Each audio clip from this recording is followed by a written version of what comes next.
walang membership sa beneficiary. Ngayon, kung yung beneficiary po yung magpaalam at magpa-vlog sa iba. Okay ha, ito. Para malinaw po, halimbawa, merong Kalingap Angels, ayaw na magpa-vlog.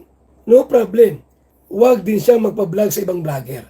Ayaw niya magpa-vlog. Gusto niya ay tahimik, katahimikan.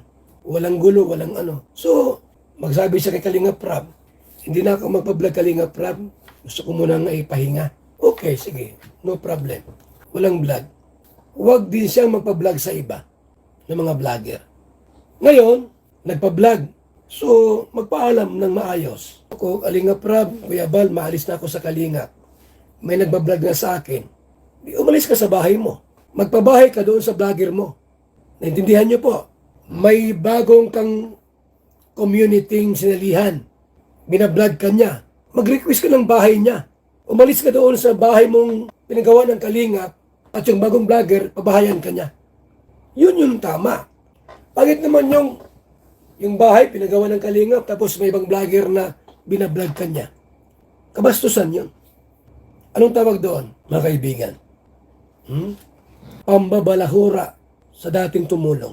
Kabastusan po yan.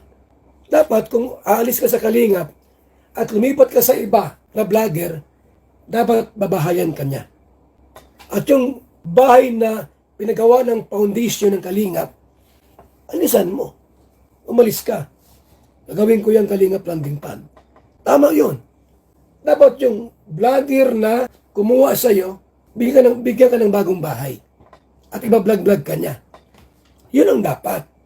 Pangit naman yung umalis ka sa Kalingap, nagpa-vlog ka sa ibang vlogger, ibang community, tapos ikaw umalis sa bahay mo. Anong tawag dyan? Pambabalahura po yun. Hindi maganda yun. Baka ibas ka lang. Baka ibabas ka lang nila, kawawa ka naman. So, kung ako sa inyo, straight tayo. Straight. Huwag umalis, manatili. Manatili. Huwag pakinggan ang ibang mga sutsusiro. Huwag makinig sa ibang vlogger na hindi Kalingap. Huwag magpasulsol. Going straight tayo. Diretso lang sa Kalingap. Huwag magpasulsol sa ibang bibig. At mapapahamak po kayo dyan. Ngayon, kung ma-pride kayo, di gawin nyo. Gawin nyo. Kami, walang problema sa amin dito. Marami kaming pwedeng i-content. Sa Kalingap, marami pwedeng i-content. Pag magpaalam ka na huwag ka na mag-vlog, walang problema kay Kalingap, maraming content yan. Ako naman, marami rin content. So, yan po yung ating pong sinasabi sa inyo. Bakit magpapaalam sa Kalingap, may problema ba kami? Sinasaktan ba namin kayo? Kami ni Kalingap Rab? Sinasaktan ba namin kayo? Wala naman, di ba? Wala kami ginawa sa inyo ng mga beneficiary. Ba't kayo magpapaalam? Yun ang tanong Sinasaktan ba namin kayo? Mayroong nanggugulo sa inyo. Huwag niyong anuhin yan. Huwag niyong pakinggan yan. So, kung totoo man po na nagpaalam yung ina ni Dianse, pakitanong, hindi po kayo member, hindi kayo beneficiary. Hindi kayo beneficiary sa Kalingap.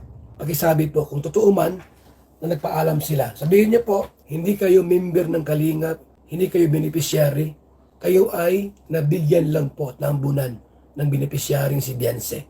Kung magpaalam si Dianse kay Kalingap Rab, hindi na siya magpa-vlog, no vlogging.